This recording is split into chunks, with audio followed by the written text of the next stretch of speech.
Hello guys, good day. Share ko sa inyo kung paano ba ah, yung paraan ko sa paglagay ng industrial plug and using gauge 4 yan, gauge 4 wire real cord ng Kiki Audio OFC or oxygen free copper 99.9 copper yan, pure copper. Tsaka itong industrial. So, yung unang problema sa 63, yan, 63 amperes. So, 63 amperes. Yung problema nito is, hindi kakasya yung ah, hindi kakasya yung gauge 4 sa 63 amperes na industrial connector. Yan. Ito yung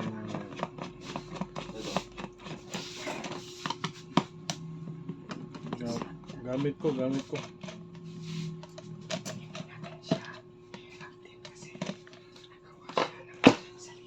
Yabang na dyan doon eh.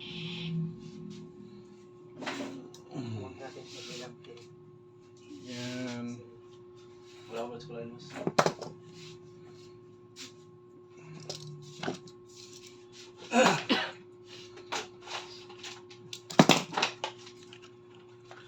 So distance around 4 inches. And para sure na hindi maano yung wire, paunti-unti siya i-cut dito. So iwasan yung ano yung wire makat. Unti-unti lang. May part na manipis, may part na makapal.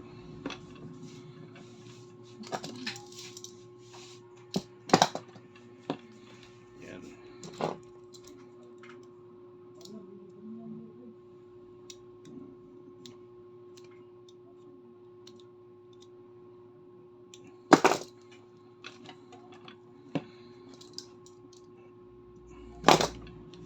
Yan. Ganyan siya kalaki. Yan.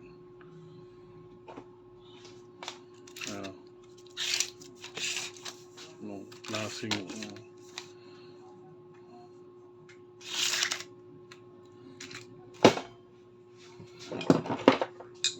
so cut natin para maganda yung dito pantay. Ito yung gamit ko, Inco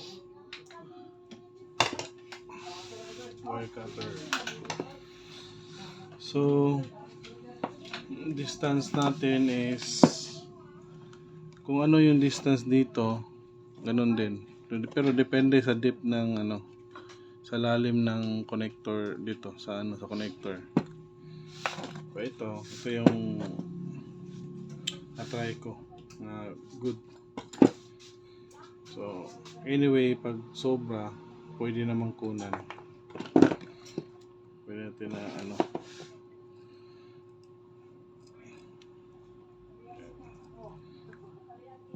ayan.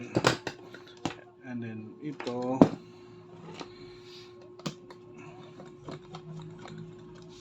papansin nyo itong problema.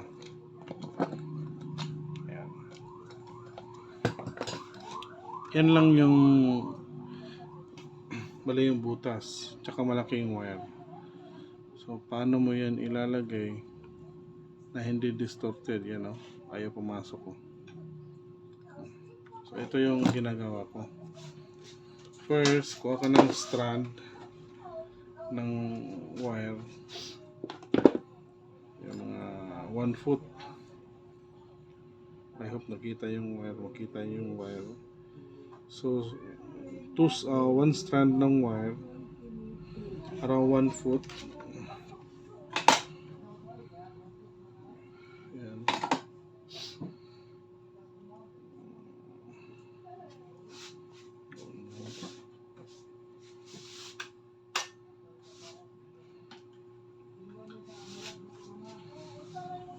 So, yun.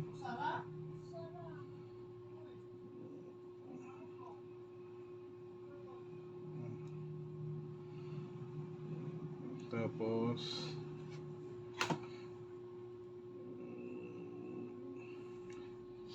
yan. So, meron kayong ganitong wire, maliit lang.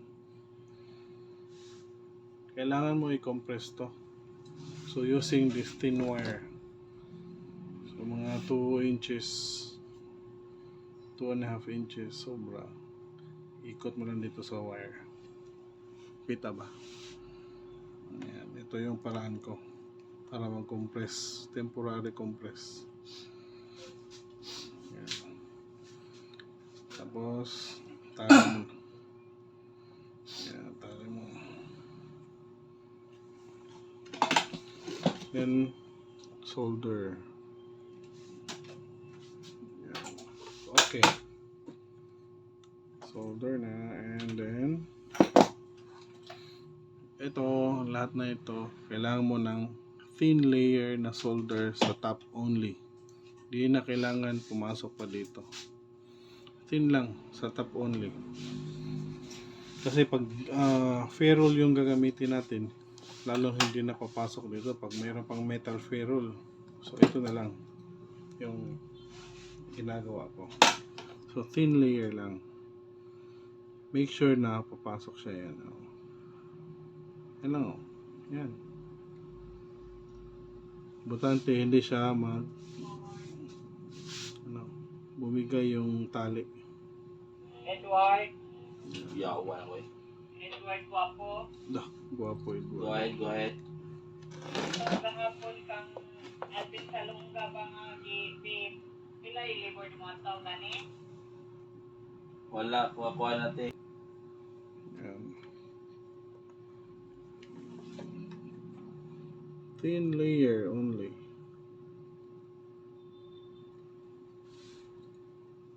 Huwag kapalan kasi pag makapal, useless yung ginawa natin. Diba? Nag-ferro na lang. Parang nag-ferro ka na rin. Yan. Cage 4 to ha. Fine strand.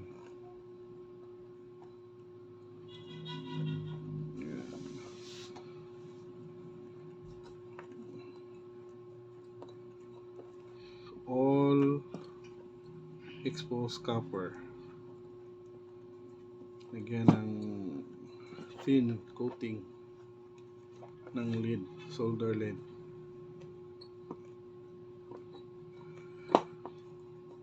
Very thin. Okay. Okay na, duwa na clip.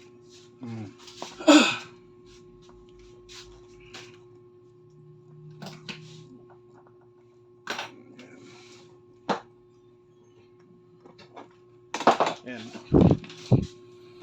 Then, yan, makikita nyo, yan, sa labas lang siya. Pero yung ano niya, solder, makapal pa rin yan. I mean, manipis yung solder pero makapal yung buong connector. Hindi pa rin yan papasok yan. Kahit anong gawin mo, hindi papasok. So, yung final na ginagawa ko, I use a 16 gauge na hydraulic crimper, yan 16.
Ayan, meron siya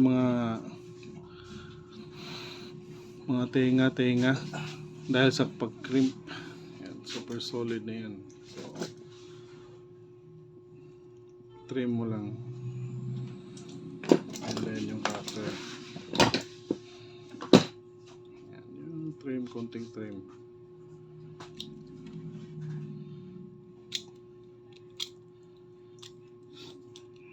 Ayan. So, may sobra yan. Kasi sa init, aatras tong insulator. So, ayan.